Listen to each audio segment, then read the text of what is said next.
This presentation explores a few of the ramifications of the adolescent brain growing up using high-speed internet porn.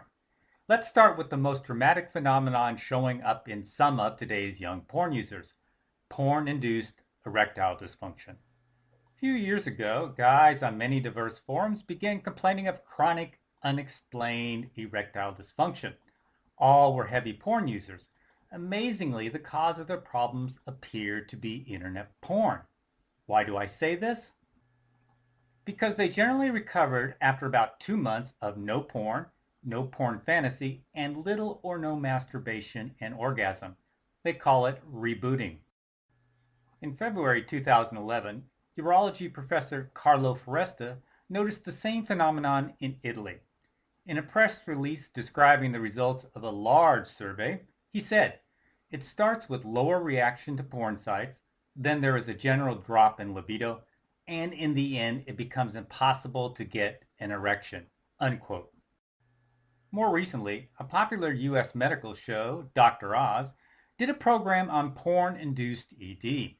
Urologist Andrew Kramer, the guy in the red tie, advised that erectile function can return in as little as 1 month without masturbation to porn. However, the porn-related phenomenon has been rapidly shifting. The earliest guys to complain of the problem were typically computer wizards or IT specialists. They had acquired high-speed internet porn ahead of the pack and then developed uncharacteristic delayed ejaculation, or ED, during sex. Some had ED even while using porn.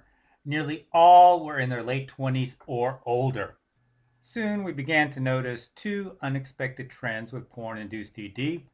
Number one, a flood of younger guys in the early 20s, late teens showed up with the same sexual problems. Rapidly, they comprised the majority of visitors to the websites where men were complaining of these porn-induced sexual problems. Number two, unlike older guys who needed 2 months or less, young guys needed 3 to 6 months, maybe even 9 months or longer to recover from porn-induced ED. Another difference, older guys are usually completely healed once their erections return. Young guys often continue to see improvements even after their erections return. Now this leads to an obvious question. Why does a guy age 50 recover much faster and more solidly than, say, a 23-year-old, especially when the 50-year-old has been using porn a lot longer than the 23-year-old, sometimes for 30 years or more, and the 50-year-old has lower testosterone, and the 50-year-old has less dopamine. Dopamine in the brain is what powers erections and drives libido. And he has older blood vessels. The main cause of organic ED is inadequate blood flow. Basically, he has older everything, such as nerves and genital muscles. And this last one seems strange, but older guys can occasionally orgasm during their reboot, and it doesn't set them back the same way it does many of the young guys. So why does a guy age 50 recover much faster and more solidly? The young guy spent his adolescence wiring his sexual response to high-speed internet porn, and the 50-year-old did not. Consider this a natural outcome of the highly malleable adolescent brain conditioning itself to today's high-speed internet porn. Now, this presentation isn't really about ED, it's about sexual conditioning. However, unprecedented ED in young men is strong evidence that internet porn can powerfully condition sexuality. Let us consider our 50-year-old who recovered quickly and easily from porn-induced ED. What did he wire his sexual arousal to? Well, he began his adolescent masturbation career maybe with a catalog, or a TV star, or a magazine, if he could find one, or the most likely scenario, using his imagination, maybe fantasizing about the girls at school. If you are 12, 13, 14, and you have never had a sexual experience, what are you going to fantasize about when you are masturbating? If you grew up in the 70s, maybe it was kissing a girl in your class, maybe it was a girl touching you, perhaps feeling up Farrah Fawcett. All are age appropriate. Today, a 13-year-old's imagination is replaced by hardcore streaming videos of people engaged in all sorts of crazy stuff. None of it is age appropriate. Maybe it's not appropriate for any age, and little of it resembles real sexual encounters. Instead of wiring his sexual arousal to real people, today's adolescent is often found in front of a screen, and he is wiring his brain's sexual circuits to being alone in his room, voyeurism rather than participation, continuously searching and seeking for the next thing and the next thing, multiple tabs, maybe 10, 20 tabs open, each with a 3-minute HD video, shock and surprise. We know how teen boys love to be grossed out. Multiple porn stars per session or per video, fetishes of every imaginable and unimaginable type. This is like trying to learn how to play football by shooting free throws on a basketball court. But it's more than just training for the wrong sport. Using porn is replacing these guys' ability to play the sport they really want to learn. The following quote highlights the key difference between our 23-year-old and 50-year-old. Sexual conditioning. I'm 25 now, but I've had high-speed internet access and started streaming porn videos since age 12. My sexual experience is very limited, and the few times I've had sex have been total disappointments, no erection. Been trying to quit for 5 months now and finally have. I realize that I've been conditioned to the point where my sexual urges are deeply linked to a computer screen. Women don't turn me on unless they are made 2D and behind my glass monitor, unquote. Now let's get back to what the 50-year-old and the 23-year-old had in common. As I said, dopamine is a major player in libido and in erections. In both the old and the young guy, porn-induced ED seems to be related to reduced dopamine signaling. That is, there's less dopamine released and fewer dopamine receptors. One term for this is desensitization. Reduced dopamine signaling, or desensitization, is one of many brain changes caused by addiction. The purple pathway is a simplified picture of the reward circuit. Desensitization and many other addiction-related brain changes occur here. This ancient circuit is shared by all mammals. Its purpose is to urge us to repeat behaviors that further our survival or the survival of our genes, such as eating and, of course, sex. It does this with the help of dopamine. Here's how dopamine powers erections. When you are sexually excited, the red dot, which is the heart of the reward circuit, fires up and sends dopamine signals down to the hypothalamus, which is the blue dot. The hypothalamus erection centers send signals streaming down the spinal cord to the penis, producing and sustaining an erection. Here's the key point. If dopamine signaling is well below normal, either in the red dot, called the nucleus accumbens, or the hypothalamus, the message is weak, and so are erections. A new Italian study confirmed this hypothesis. Scientists compared two groups of men with erectile dysfunction. First, they had men with an obvious physical cause, and then secondly, they had men without any known physical cause. The group without a known cause had less gray matter, which means fewer nerve connections. Guess which parts of the brain were affected? The reward center in red, the hypothalamus in blue. Less gray matter translates into less dopamine signaling, which is desensitization, a major player in porn-induced sexual problems. If desensitization were the only factor in porn-induced ED, younger guys would recover a whole lot faster than older guys. So we are back to the other factor, sexual conditioning that naturally occurs during adolescence, when the brain is primed to learn all about reproduction. Which is what this presentation is really about. Brains, not penises. So, back to the brain. The neurobiology of sexual conditioning revolves around a crucial detail.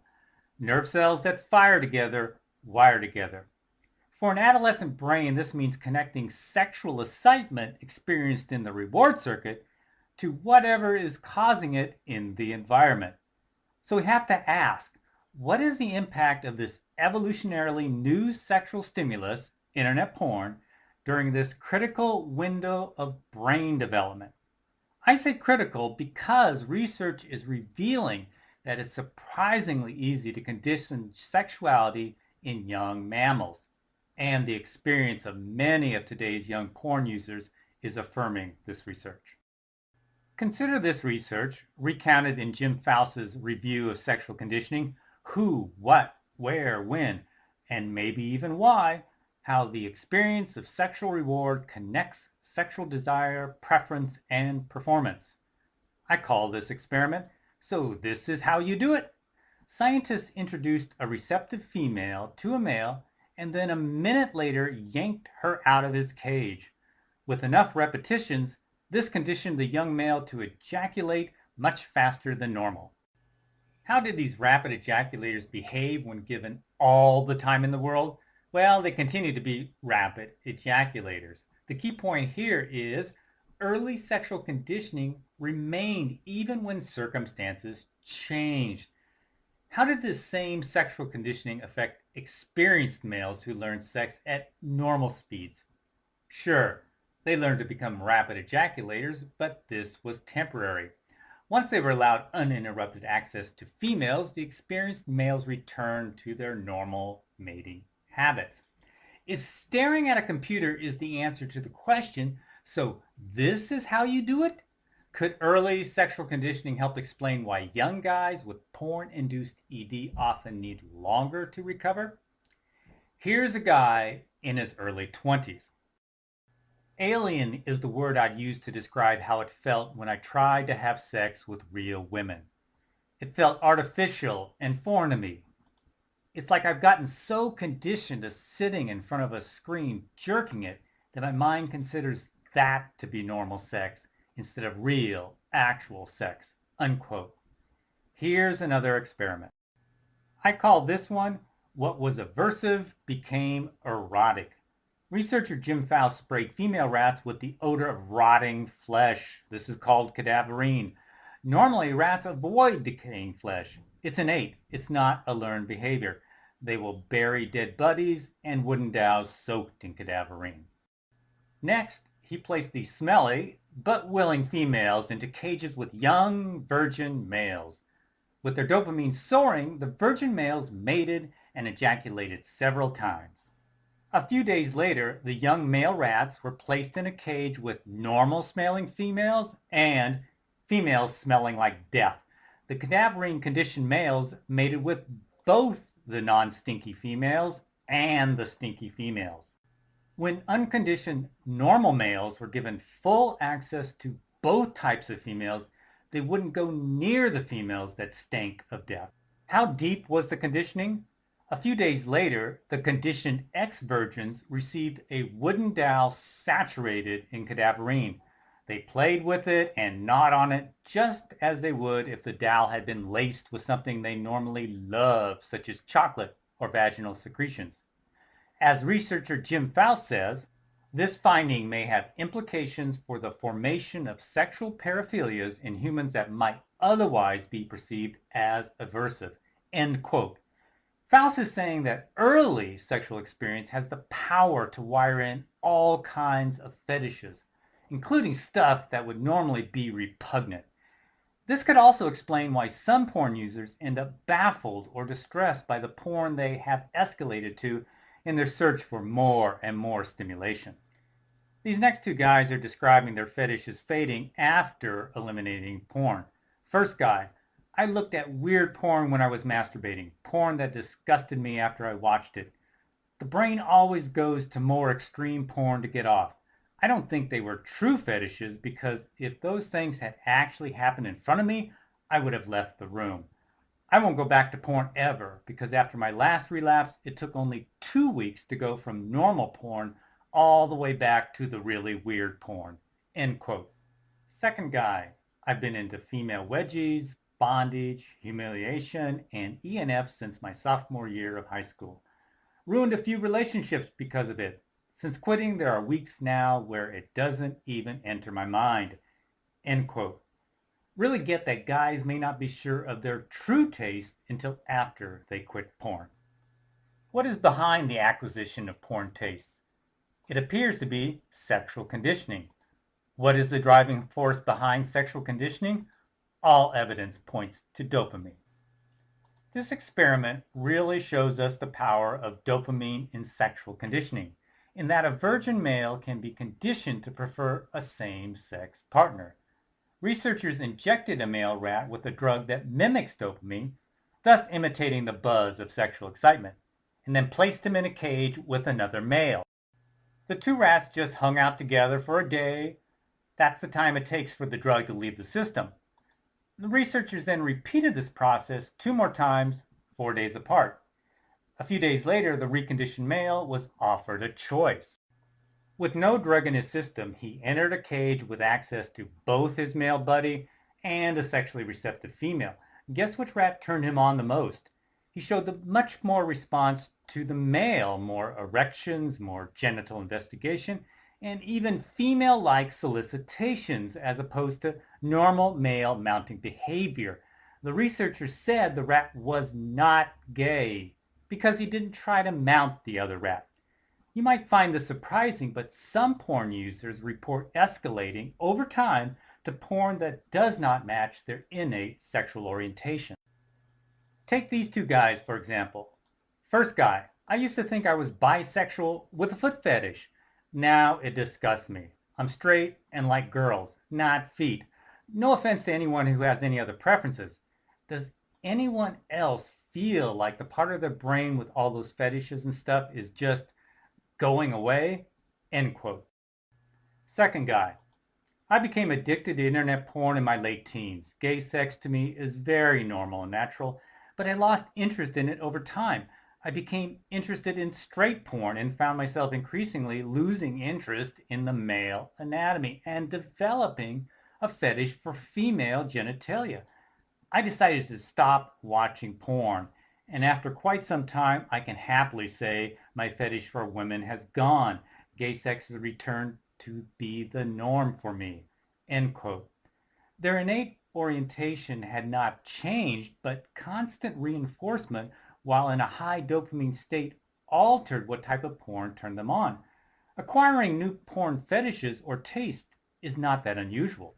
In 2012, approximately 1,500 guys responded to a lengthy survey on the popular Reddit.com site. As you can see, 56% of them reported that their porn taste had become increasingly extreme or deviant. 24% were bothered by this, 32% were not. Psychiatrist Norman Doidge explains what was going on. This is from his bestseller, The Brain That Changes Itself. The content of what patients found exciting changed as the websites introduced themes and scripts that altered their brains without their awareness. Because plasticity is competitive, the brain maps for new, exciting images increased at the expense of what had previously attracted them. Here's a good way to visualize Deutsch's comment. Adding internet porn into the mix creates competing sexual pathways. It's a type of natural selection. Sure, Jessica in algebra is cute, but if a 13-year-old is masturbating every day to gangbangs, cream pies, or double penetration, the Jessica pathways will have a difficult time keeping up. Here's why. He's not masturbating to thoughts of Jessica, but to porn. His brain is constantly reinforcing the stimuli he associates with masturbation and ejaculation. Remember, nerve cells that fire together wire together, whether it's cadaverine plus ejaculation or hardcore videos plus masturbation. This yellow arrow is more than just a cartoon. Those red lines are nerve pathways growing stronger and more efficient. In other words, nerve cells that fire together are wiring together. And what helps them wire together and facilitates sexual conditioning is a unique molecule called delta phos-B. But didn't I say that dopamine was the driving force behind sexual conditioning? It is. Dopamine surges are the trigger for the reward circuit to produce delta phos-B. And delta phos-B accumulates in proportion to the amount of dopamine released. This image shows how delta phos-B accumulates with chronic overconsumption. What's unique about delta phos-B is that it hangs around in the brain for a long time. As delta phos-B levels rise, this rewires the brain to want it, whatever it is. Now this can create a circular process of wanting leading to doing and more surges of dopamine, which triggers the production of more delta phosphB, and so on. Simply put, delta phosphB's job is to have us remember and to repeat. Its message is, this activity is really, really important and you should do it again and again.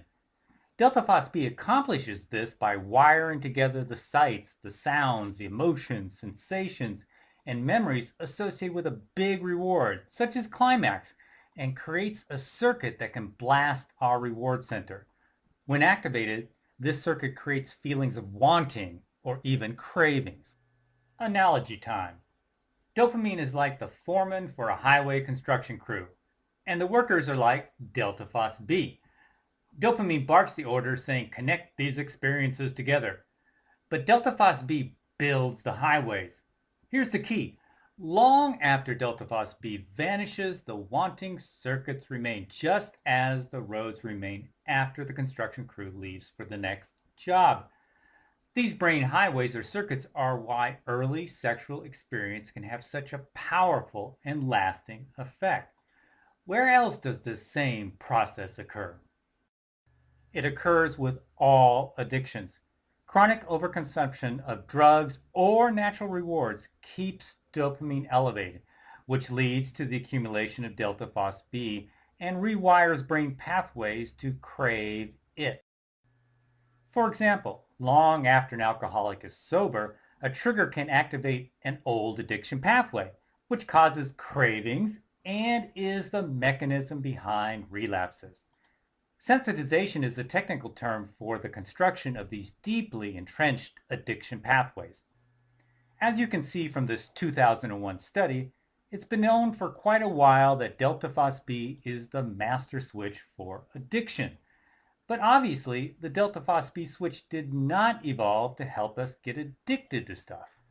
As several later studies discovered, delta phosphB's true function is to urge animals to pursue high-fat, high-sugar foods and sexual opportunities. Now that makes evolutionary sense. What also makes evolutionary sense is for an adolescent to quickly learn all about sex and remember the details, so he can improve his chances whenever an opportunity presents itself. By 2010, several more studies affirmed that delta phosphB was behind the long-term brain and behavioral changes that occur with sexual conditioning. And earlier this year, this study put it all together. Quote, natural and drug rewards not only converge on the same neural pathway, they converge on the same molecular mediators and likely in the same nerve cells to influence the wanting of both types of rewards, end quote. That's a mouthful, but what it means is that cravings for addictive drugs or for sex or for porn all tap into the same mechanisms and brain pathways, with delta phosphB driving the bus. It also means that behavioral addictions exist and share the same fundamental mechanisms and brain changes as do drug addictions. Does this mean that sexual conditioning is exactly like an addiction? No, of course not. Sexual conditioning is a natural process that all adolescents experience. Addiction is a pathology. Nevertheless, delta phosphB is common to both. Its instructions are to remember and repeat rewarding behaviors, whether it's smoking a cigarette, or having sex with a female who smells like death, or surfing the internet for your favorite fetish porn. If a teen is watching a lot of internet porn, where does sexual conditioning leave off and porn addiction begin? There's no simple answer because both share common brain mechanisms. Older guys can often tell when they slip into an addiction because they know what normal was for them before internet porn arrived. If a 23-year-old has only known regular porn use since age 12, how does he figure out that he's crossing the line into compulsive use? Now that hardcore streaming videos are available to any age, humanity has entered a new paradigm. Obviously, internet porn is not sex, but it certainly activates our built-in dopamine response to sexual stimulation over and over. Beyond sexual stimulation, internet porn has unique properties that can keep dopamine surging, novelty, searching and seeking, material that shocks or surprises, all elevate dopamine independently of one another. As soon as dopamine starts to drop, you can click to the next image or video and jack it up again. You can't do that with a Playboy magazine or a DVD rental. Some users maintain this high arousal state, which means high dopamine, for hours, deliberately deferring ejaculation. Many use porn without masturbating. They watch on airplanes or at work, or maybe in the libraries, or on their smartphones at school, or maybe they start after dinner and surf porn until they fall asleep at 2 a.m. Not only has the content of porn evolved to be ever more extreme, so has the delivery system. Porn is now omnipresent, free and accessible to every age at any time, which brings us to the most technologically adept segment of the population. Adolescence. There's an elephant in the room here, which we haven't talked about yet. It's the adolescent brain. An adolescent brain is not an adult brain with less experience. It is anatomically, biochemically, and physiologically different from a child's or an adult's brain. Those differences fall into two main categories. The first is an imbalance of power between the thrill-seeking parts of the primitive brain and our more evolved rational brain. The second is an explosion of new brain connections, followed by rapid pruning and reorganization. Let's start with the first feature. During adolescence, a temporary imbalance develops. The sex, drugs, and rock and roll part of the brain is in overdrive. That's the reward circuit. While at the same time, the let's give this some thought part of the brain is still under construction. In fact, those frontal lobes won't reach full maturity until about age 25. Now, how does the adolescent reward circuit produce much stronger go-for-it signals? First, the teen brain squirts out far more dopamine than does an adult brain. Second, the brain's sensitivity to dopamine and other exciting neurochemicals is significantly higher. It peaks around age 15. This combination of more dopamine and more dopamine receptors sends novelty seeking skyrocketing. In fact, one study found that teen brains respond to anything perceived as exciting with 2 to 4 times the reward circuitry activation of adults. Not only are teen brains pumping out more dopamine and other reward neurochemicals, they produce higher levels of delta phos-B. As we saw already, delta phos-B is at the heart of sexual conditioning. One outcome of higher levels of dopamine and delta phos-B is that adolescent brains are far more vulnerable to addictions than are adults. Teens also have weaker stop signals. Unfortunately, the sex hormones that initiate teen sensitivity to thrills do nothing to speed up the development of the frontal lobe. The frontal lobe controls impulses, inhibits inappropriate behavior, and weighs the consequences of one's actions. A teen brain is like a car with a Ferrari engine and Ford Pinto brakes, in that the urges from the high-powered reward circuit can overwhelm the underdeveloped frontal lobe. Teens often base their choices on emotional impulses and have trouble perceiving consequences of going for it. Again, this is no accident. This imbalance of power has an evolutionary purpose.